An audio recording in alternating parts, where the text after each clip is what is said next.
15 minutos de fé com Padre Edmárcio. Louvado seja nosso Senhor Jesus Cristo, para sempre seja louvado. Bom dia você, caro ouvinte, que nos acompanha pelas ondas da rádio. Bom dia também a você que nos acompanha pela internet. Que bom estarmos juntos em mais esse dia 24 de novembro, terça-feira, rezando e agradecendo a Deus, ouvindo e meditando o seu Santo Evangelho.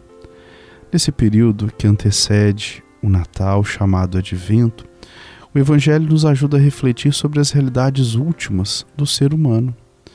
E Jesus nos lembra que tudo passa. Diante do templo, ele profetizará a sua destruição, e que devemos não nos apegar às coisas materiais, mas aos nossos tesouros espirituais. Hoje conheceremos um pouco sobre a vida de Santo André Dũng-Lạc e seus companheiros mártires. Também hoje comemoramos o dia do vovô, dia do mestre Sala da Porta-Bandeira. Entre os acontecimentos marcantes que recordamos, em 1631, Olinda era incendiada pelos holandeses. Em 1859, era publicada a primeira edição da Origem das Espécies, de Charles Darwin. Castelo Branco, em 1967, promulgava a Constituição, legitimando o governo militar. Ouçamos o Santo Evangelho. Evangelho do dia. O Evangelho do dia de hoje é o Evangelho de São Lucas, capítulo 21, versículo de 5 a 11. O Senhor esteja convosco, Ele está no meio de nós. Proclamação da Boa Nova de Jesus Cristo segundo São Lucas. Glória a vós, Senhor. Naquele tempo, algumas pessoas comentavam a respeito do templo, que era enfeitado com belas pedras e com ofertas votivas. Jesus disse: Vós admirais estas coisas? Dias virão em que não ficará pedra sobre pedra. Tudo será destruído. Mas eles perguntaram: Mestre, quando acontecerá isto? E qual vai ser o sinal de que estas coisas estão para acontecer? Jesus respondeu: Cuidado para não ser desenganados, porque muitos virão em meu nome dizendo: Sou eu. E ainda o tempo está próximo. Não sigais essa gente.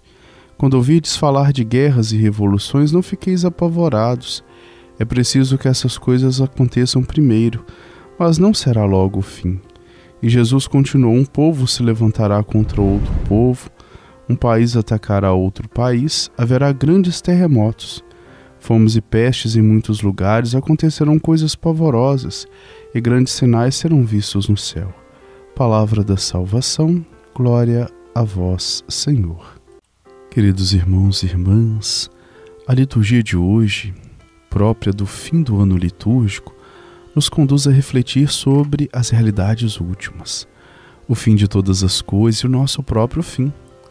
Com esta concepção, nos tornaremos pessoas melhores, pois tomaremos consciência da nossa limitação. O objetivo destes textos não é colocar medo, apreensão, mas é despertar a nossa consciência para a mudança de vida. Não é apenas o ano litúrgico que deve mudar, pois nós também devemos mudar para melhor. E essa mudança nós chamamos de conversão. A consciência do fim torna as pessoas mais humildes e faz-nos agir com mais complacência. Os governos autoritários são governos que não têm essa consciência e por isso oprimem os seus subalternos, como se fossem viver e governar para sempre.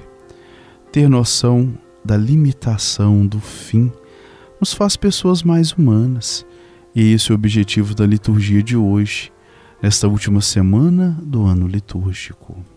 A liturgia de hoje nos convida a fazer um balanço da nossa vida, orientando-nos a agir com mais simplicidade e humildade, sempre respeitando os nossos semelhantes.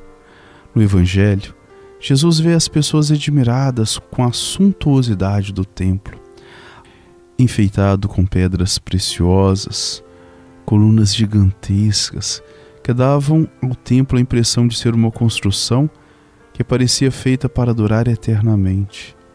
Porém, Jesus os alerta, dizendo que tudo aquilo teria um fim que não ficaria pedra sobre pedra.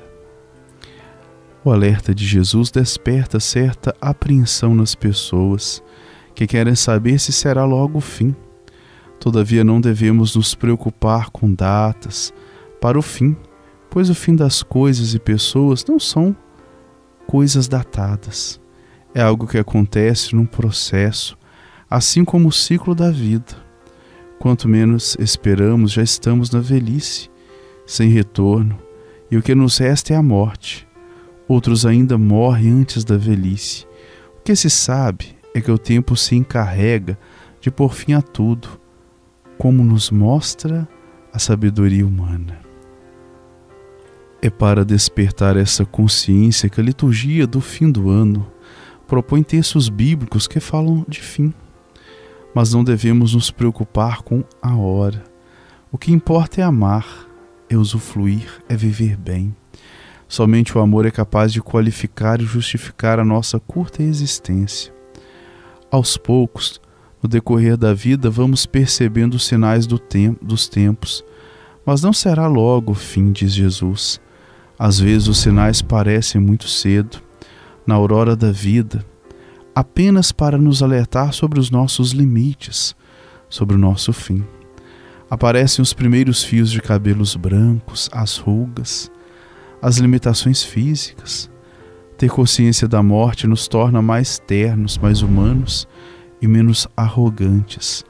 Os sinais aparecem no nosso corpo e também na nossa existência. Os sinais do nosso corpo só são percebidos quando estamos com certa idade. Depois dos 50 anos, as coisas começam a ficar mais evidentes e muitos começam também a pensar em mudanças de atitude e de pensamentos. O que era valor na juventude passa a não ter mais significado. Os valores mudam e nós também mudamos. No mundo, os sinais aparecem, entre outras coisas, em forma de catástrofes, epidemias, guerras, enchentes. Diz Jesus, como esta que nós vivemos atualmente, a epidemia do coronavírus. É mais um sinal de que tudo tem um fim, pois só Deus é eterno. Só Deus é amor, diz São João.